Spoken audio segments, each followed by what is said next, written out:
Full time at the Amex, Graham Potter's old club 4, Graham Potter's new club 1, Janusz Michallik. Just how good were Brighton today?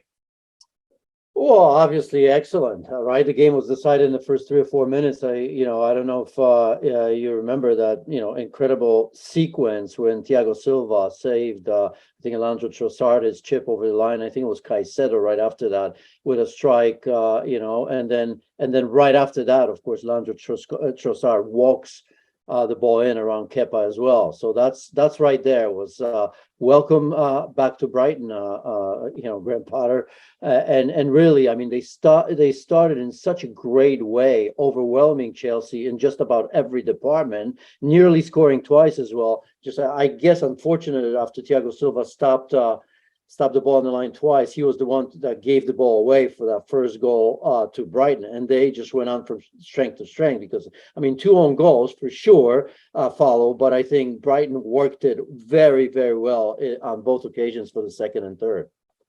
What differences have you seen from Roberto Di Zerbi's Brighton side from Graham Potter's Brighton side, or is it just more of the same?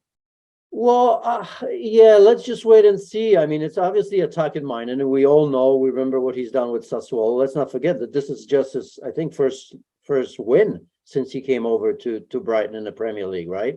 So, I mean, it's not that it's all been great. Ahead of the game, I saw no Danny Welbeck. So I said to myself, here we go again. More of the same, just like under Graham Potter.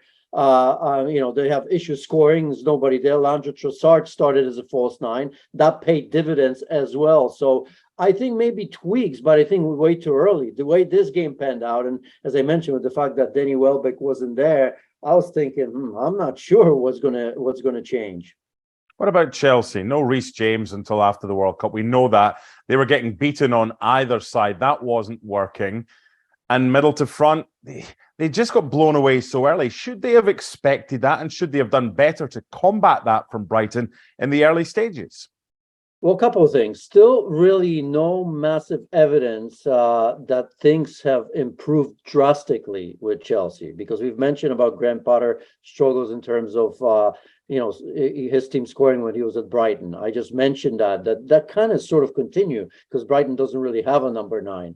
But here, when you look at it, he's having the same issue, game in and game out. So that's one thing. You look at, so let's break this down just a little bit. Again, just like against Salzburg, you look at Raheem Sterling as a wingback and Christian Pulisic as a wingback. Yes, they did win that game 2-1, but remember, 0 shots for Sterling and Pulisic in that game.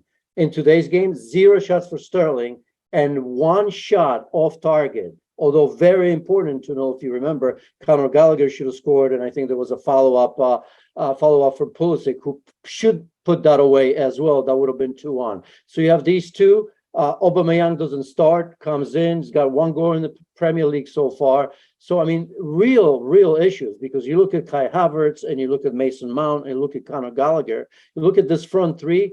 Is this, when you think historically of Chelsea and some of the strikers they've had, is this something that scares the opponents? Don't think so.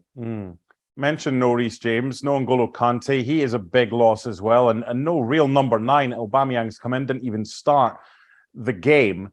First 11, Chelsea's pretty strong when everyone's fit. But what does it say about the strength and depth in the squad that when you get a few injuries, that was a capitulation today? They were blown away by Brighton.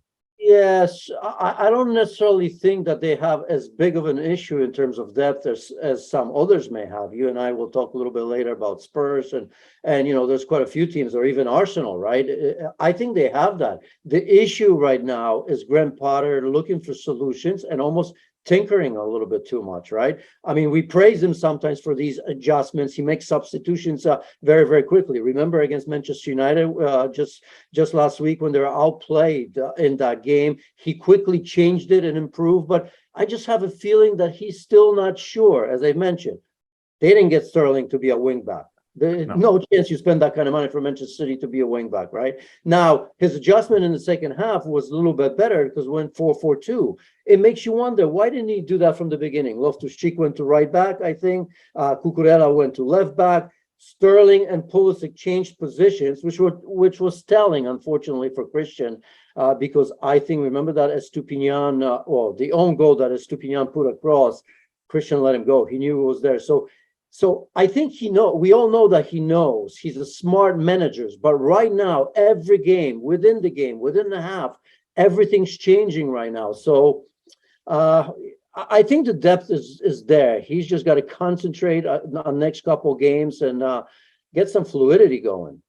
You think the World Cup will come at a good time for Chelsea to allow Potter to deal with the guys he's got left and try and come up with a plan and maybe a set formation to take forward?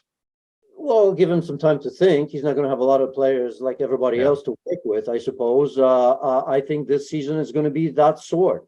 Survive in a right position before the World Cup, before this massive break. You got to be within that top four, right? When you're talking about a team like Chelsea, because that's the goal right now. That's the goal. Champions League, they've accomplished that goal, at least in terms of group stages. And then you go from there, and then the January window comes in because the Premier League is out of reach for Chelsea, in my opinion. So yes, but again, we could be making the same statement about a number of big clubs. It's only fair we end with Brighton. They were great to watch today, whether it was Trossard, whether it was Solly March, whether it was Pascal Gross, just the movement. Now, you and I covered Sassuolo a lot in Serie A when Roberto Di Zerbi was there. You get this constant fluidity, you get movement, you get players hungry for the ball, you get pressing. You've got to be fit to do it. But Brighton fans could have some fun watching the Serbi sides, can't they? Yes, because, the expectations still at Brighton are not the same as any other big club. So he's going to get that opportunity. He's going to get that chance, right? To sometimes sit, to play on the counter. And that's perfection. You've mentioned the pressing, but one of the best things about the Serbi's team is the early ball, right? How quickly they go wide or how quickly they find the high players. They look to play through. They don't look for targets to be playing with back to goal, right? I mean, I look at Solly March today with the left foot, kind of reminding me of Berardi a little bit at Sassuolo, that kind of player that can. Maybe not there just yet, but again, with, it's funny because Leandro Trossard gives him a lot of different options right now. We all knew that he's capable of playing there, but I think he gives him that option in terms of that fluidity. So, yeah, I think we're going to see that from Brighton. We saw it on the Potter, and we're going to see it under De Zerbi as well. Because let's be honest, I mean, it's not like everybody's paying attention to them, are they? Maybe they should. Chelsea did. Indeed. Thanks so much for watching ESPN on YouTube. And for more sports highlights and analysis, be sure to download the ESPN app. And for premium content and live streaming, subscribe to ESPN Plus.